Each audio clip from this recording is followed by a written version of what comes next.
Okay, the Super Mario Galaxy movie is good. We all know this. The critics were wrong. The haters were wrong. Sonic fanboys are seething, and everyone is just learning to accept that at this stage. And we've seen like influencers come out and try and weaponize their kids, like, "Oh, my daughter didn't like it," says Maximilian Dude, which is obviously a grift. He's basically just using his daughter as a shield in order to push his agenda onto the general population.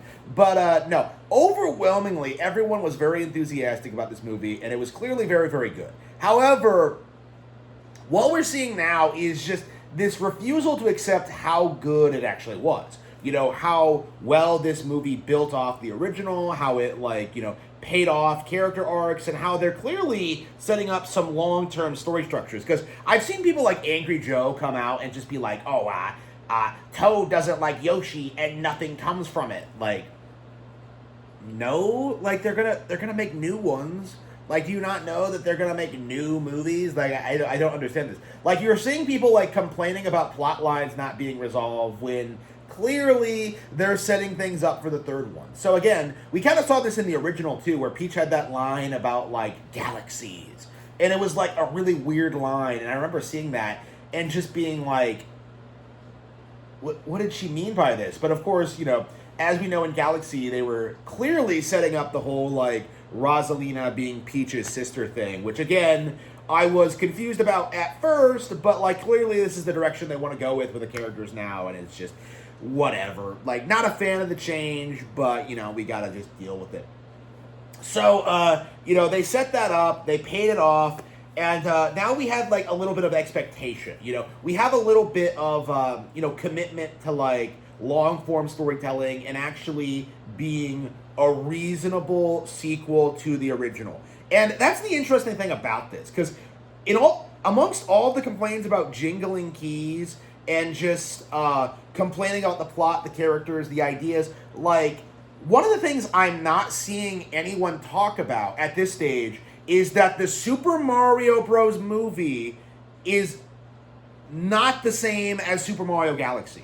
Okay? Super Mario Galaxy is not a rehash of Super Mario Bros. And I feel like this is a huge thing that nobody's talking about and nobody's bringing up. Because, a lot of people are doing this thing where they're trying to claim that this movie has the same problems as Super Mario Bros. But I'm just like, bro, like, what was the core complaint with Super Mario Bros? Luigi wasn't in it that much. And Peach doesn't get kidnapped. Like, Peach is like, the action girl boss, right? Galaxy kind of fixed both those problems, right? Where, Rosalina's kidnapped throughout the entire runtime, and Luigi's with Mario throughout. And they have a good dynamic. You see them doing things, they get into all these fun action sequences, right? It's great, right? But, like, what's also interesting is how they made a radically different plot.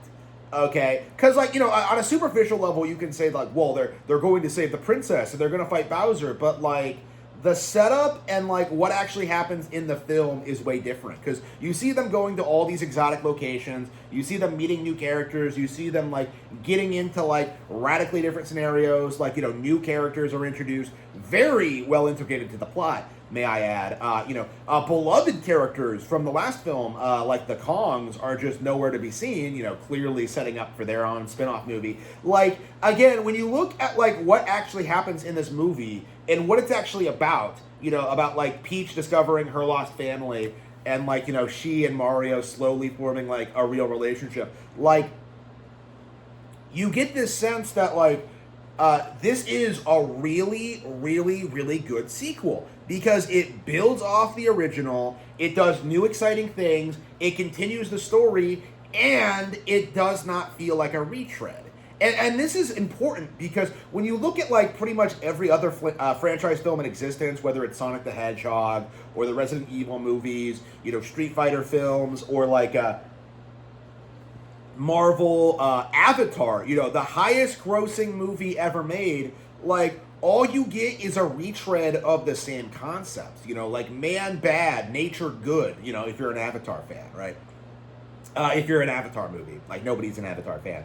Like again, the Mario movie actually takes the characters in new directions. They show new sides of their personalities. You know, you see them in new situations. This is exactly what the kind of thing that we want out of a sequel, where it's more of the same in like the core critical aspects of it, but at the same time, it does indeed advance the characters, advance the storylines, advance their relationships, show new sides of them, put them in new situations, have them meet new characters that organically blend into the old ones. You know, like it's really easy to forget that there was no Yoshi in the original Super Mario Bros. Movie. You look at like everything they're doing. You look at like, you know, everything that they've implemented, and like what you get is this feeling that like they are on the verge of having a film franchise that is going to go on for several entries. Okay, like when is this going to stop? Okay, because you know the Mario movie grossed like over $1 billion. This is going to gross over $1 billion, and here we are talking about like Donkey Kong spin-offs.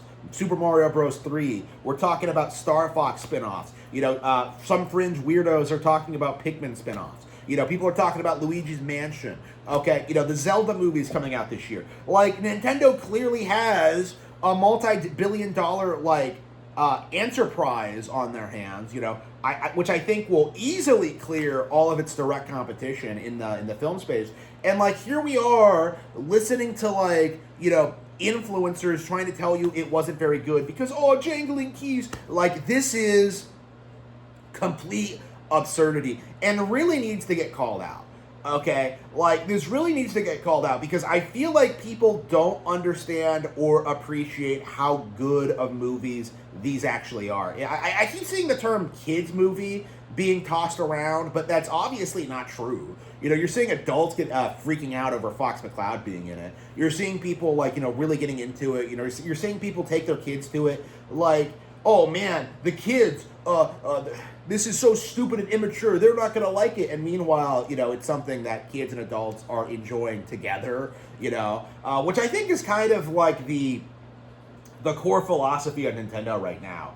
Instead of having, like, the Disney adult phenomenon, you know, they have this really golden formula where they do have a lot of things for adults, but they're also, like, you know, making it appealing to kids as well, right? You know, it's a family thing. It's a general audiences thing. It's not just one or the other.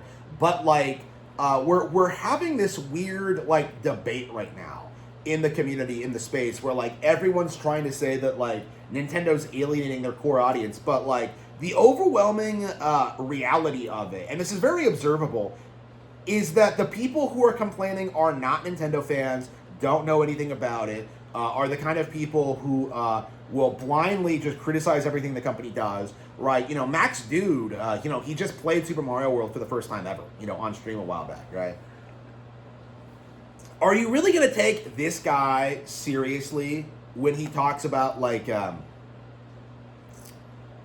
Mario? Like, are you? Like, you just know he's not going to talk shit about the Street Fighter movie because of his corporate partnerships and his relationship with Capcom, right? Max Dude is a fucking cocksucker. And I'm very tired of acting like I should listen to him because he shills the FGC and normies, okay? Like, why would I ever listen to Max Dude about the Mario movie, okay? Why would I listen to DSP about the Mario movie? Okay, why would I listen to these animation YouTubers about the Mario movie? These guys don't have any credibility. You know, they're not even good in their own space. Like, so why would I let them, like, try and dictate what I enjoy and what other people are enjoying? Like, these guys are just in damage control mode because the Mario movie, the Nintendo films are going to be by far the most successful video game adaptations ever made. And that's been, like, the problem since the Super Mario Bros. Movie, is that these very clearly have been the best, the most faithful adaptations of the Super Mario franchise to date, and yet the community is doing this thing where they're trying very hard to try and bury it. You know, whether it's glazing, like, Sonic the Hedgehog or, like, what have you. Like, they're doing everything they can to downplay these movies. But, like, I think it's safe to say at this point that, like, Nintendo video game adaptations are going to be the next Marvel. And it's going to be bigger and better than Marvel ever was. And a lot of people in the community are not happy about that fact.